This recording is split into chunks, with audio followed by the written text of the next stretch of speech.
pemirsa Indo Pauliau dimanapun Anda berada, saya Sunardi Mulia. Pada kesempatan hari ini, tanggal 14 Oktober 2022, akan membawakan topik hanya kerja detail yang bisa selamatkan Indonesia. Situasi perekonomian dunia sudah semakin memburuk. Kondisi tergambar dari banyaknya negara yang kini secara resmi mengajukan pinjaman kepada IMF untuk menyelamatkan diri. Di Washington DC, ada 28 negara yang antri masuk jadi pasien IMF.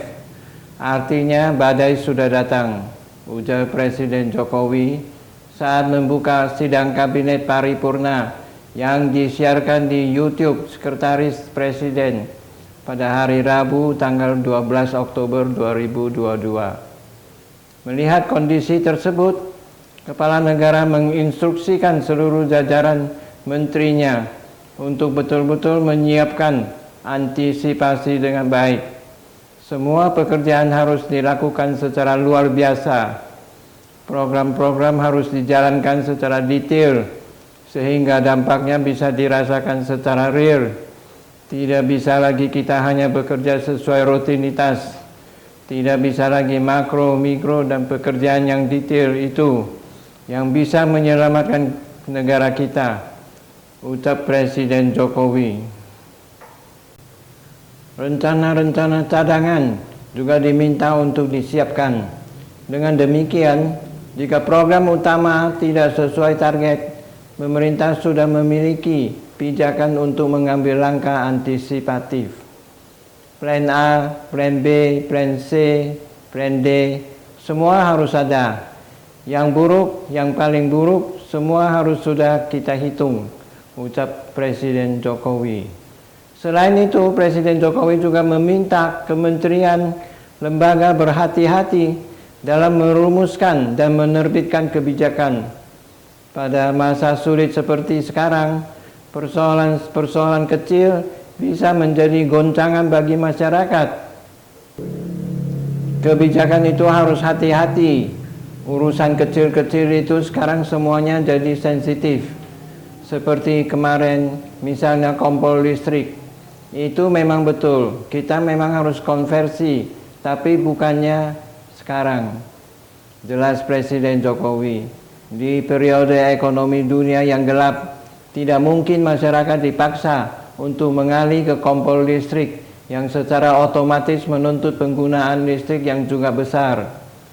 Kompor listrik 1800 watt, artinya kita akan mengubah jadi yang biasa pakai 450 watt jadi 1800 watt. Di rakyat hal-hal seperti itu menjadi sebuah goncangan.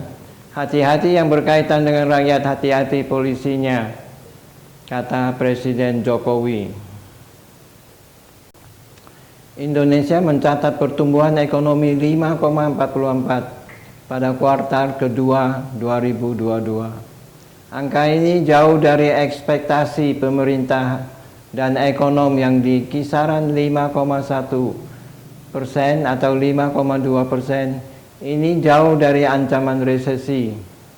Realisasi pertumbuhan ekonomi RI juga jauh dari kekhawatiran sejumlah lembaga internasional seperti Bank Dunia dan IMF terhadap ancaman resesi ekonomi global di tengah loncatan inflasi global.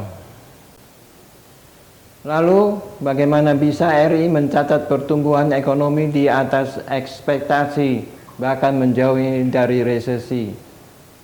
Gangguan rantai pasok dunia berdampak pada kenaikan harga komoditas unggulan Indonesia dan memberikan windfall atau rezeki terhadap kinerja ekspor, ungkap Kepala BPS Margo Yuwono. Faktor berikutnya, kinerja impor ikut meningkat 12,34%, terutama untuk bahan baku yang diperlukan untuk industri dalam negeri. Pemirsa Indo Pauliau yang bahagia, Indonesia diprediksi bisa makin jauh dari resesi. Pertumbuhan ekonomi Indonesia pada kuartal kedua 2022 yang mencapai 5,44% secara tahunan, dinilai Badan Pusat Statistik BPS jauh dari kata resesi. Resesi ekonomi adalah kondisi ketika pertumbuhan ekonomi suatu negara negatif hingga 2 kuartal berturut-turut.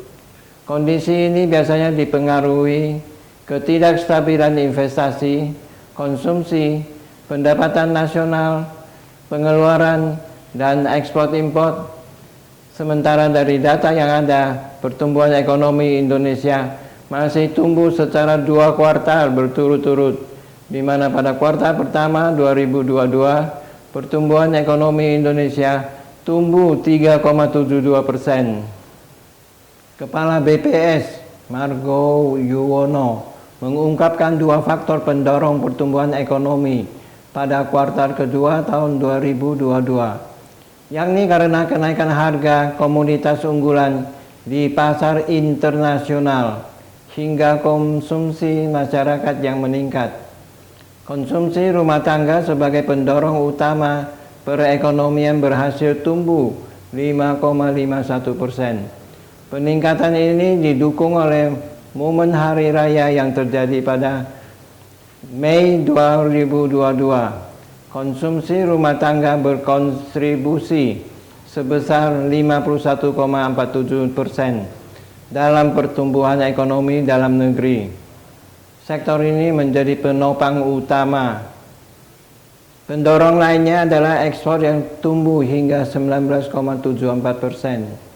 Kinerja ekspor ditopang lonjakan harga pada sejumlah komoditas unggulan Indonesia di pasar global, seperti batu bara, nikel, tambang, dan minyak kelapa sawit. Sehingga menurut Margo, Indonesia saat ini masih jauh dari resesi ekonomi. Namun ada hal-hal yang harus diwaspadai, katanya. Kalau sampai kuartal kedua 2002 ini, menurut saya, ekonomi Indonesia masih jauh dari resesi. Tapi kuartal ketiga tahun 2022 dan seterusnya kita harus waspada. Jelas Margo kepada wartawan di kantornya. Kuartal ketiga, ekonomi Indonesia bisakah bertumbuh 6%? Ekonomi Indonesia tumbuh 5,4, yaitu year on year, tahun per tahun pada kuartal kedua tahun 2002. Jika menghilangkan tahun anomali pada tahun 2020 dan 2021 karena pandemi virus corona, pertumbuhan kuartal kedua tahun ini adalah yang tertinggi sejak kuartal keempat 2013 atau sejak 8 tahun lebih ini. Badan Pusat Statistik BPS hari ini juga mengumumkan ekonomi Indonesia tumbuh 3,72 dibandingkan kuartal sebelumnya atau kuartal to kuartal. Sebagai catatan, pada kuartal ke-1 tahun 2002, ekonomi Indonesia tumbuh 5,1 year per year, tetapi terkontraksi 0,90% kuartal to kuartal. Dengan pertumbuhan mencapai 5,44% pada kuartal pertama tahun 2022, maka produk domestik bruto Indonesia telah mencapai tumbuh di atas 5% atau ke level historisnya selama 3 kuartal berturut-turut. Ekonomi Indonesia sempat terkontraksi selama 4 kuartal pada tahun 2020 sampai 2021, yakni dari kuartal 2 2020 hingga kuartal ke-1 2021. Ekonomi Indonesia memang sempat meleset ke level 7,07% pada kuartal kedua 2021. Namun lonjakan pertumbuhan lebih karena rendahnya basic perhitungan pada tahun sebelumnya, mengingat pandemi COVID-19 meluluh lantakkan ekonomi Indonesia pada kuartal kedua di tahun 2020. Jika melihat data BPS dan menghilangkan tahun anomali 2020 sampai 2021, maka ini adalah pertama kali pemerintah Jokowi mampu mencatatkan pertumbuhan hingga 5,44%. Pertumbuhan sebesar itu mendekati kuartal keempat 2013, yakni 5,58%, di mana Indonesia masih dipimpin oleh Presiden Susilo Bambang Yudhoyono atau SBY.